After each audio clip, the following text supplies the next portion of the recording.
சத்தியத்திலையும் இருப்பான், சந்தோஷமாவும் இருப்பான். சூப்பரா இருக்கும் வாழ்க்கை. அப்படியே ஆண்டவருக்குள்ள நியமிச்சு ஆண்டவர் சொல்றபடி ஓடி. அப்படின்னா இவன் எதுல இருப்பான்னு கேட்டீங்கன்னா, கர்த்தர் அவனுக்கு ஆரம்பத்திலிருந்து கர்த்தருடைய சித்தத்தை கேட்டு அப்படியே செய்வான். ஆண்டவர் வாழ்க்கையில எல்லாத்தையும் அமைச்சு கொடுத்துக்கிட்டே வருவார். சத்தியத்திலேயே ஓடுவான். இவன் வாழ்க்கை பார்த்தீங்கன்னா ஒரு விதமான பீஸ்ஃபுல்லா இருக்கும், சமாதானமா இருக்கும். அப்படியே நடத்துவார். சின்ன சின்ன பிரச்சனைகள் வரும். குடும்பம் என்றால் பிரச்சனை இல்லாம இருக்காது, வரும்.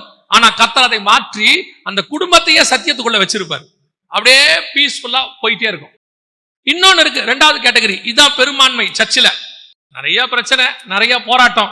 ஆனா கர்த்தருக்கு பயந்து வாழ்க்கை வாழ்வான். அவனுக்கு நிம்மதி இருக்குதோ இல்லையோ, சமாதானம் இருக்குதோ இல்லையோ, ஆனா ஒண்ணு, இதை நம்ம விட்டுட்டு போயிட்டோம்னா கர்த்தரை விட்டு தூரம் போயிடுவோம், பைபிளுக்கு அகைன்ஸ்ட் ஆயிடுவோம். அப்படி செய்யக்கூடாது. இவன் உலகத்துல அவனுக்கு காரியம் இருக்கோ இல்லையோ, கர்த்தருக்காக அப்படி வாழ்ந்துட்டு போவான். இதை கூட கர்த்தர் அக்செப்ட் பண்ணிக்கிறாரு. இன்னும் சொல்ல போனா, இவன் எனக்காக வைராக்கியம் பாராட்டுறான்னு கூட ஆண்டவர் எடுத்துப்பார். ஆனா இன்னொரு குரூப் இருக்குது, இவன் கிறிஸ்தவனா தான் இருப்பான், ஆனா சத்தியத்துல இருக்க மாட்டான், பைபிள் சொல்றபடி நடக்க மாட்டான். இவனை பொறுத்த வரைக்கும் அவன் இஷ்டப்படி வாழணும், சந்தோஷமா இருக்கணும், நிம்மதியா இருக்கணும். ஆனா கிறிஸ்தவன் தான், சர்ச்சுக்கு வரவன் தான். இப்ப இந்த கேட்டகரி பாருங்க, மூணும் பரலோகத்து போய் நிக்குது. முதல்ல உள்ளவனை பார்த்து ஆண்டவர் சொல்வாரு, எஜமானுடைய சந்தோஷங்கள் பிரவேசி. ரெண்டாவதுல பார்ப்பாரு, உனக்கு கொஞ்சம் பலன் இருந்தும் நீ உண்மை உள்ள இருந்தபடினாலே அப்படின்னு உள்ள கூப்பிட்டு பாரு. மூணாவது இருக்கவனை பார்த்து சொல்வாரு, அக்கிரம செய்கைக்காரனே அகன்றிருப்போம்.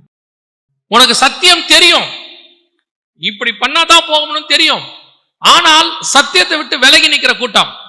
ஒருவேளை நீங்கள் விலகி இருக்கிறது இங்க இருக்கிறவங்களுக்கு தெரியாது, உங்களுக்கு தெரியும். கர்த்தரை விட்டு தூரம் போய் இருக்கிறீங்களா? சபைக்குள்ள என்னென்ன காரியங்கள் நடக்குதுன்னு ஆண்டவருக்கு தெரியும். ஆனா கையில பைபிள் இருக்குது, சர்ச்சுக்கு வரோம், எல்லாம் செய்யறோம். ஆனா வெளியே போய் என்ன பண்ணிட்டு இருக்கிறீங்கன்னு ஆண்டவருக்கு தெரியும். சத்தியத்தில் இல்லாத ஒரு குரூப் இருக்கு.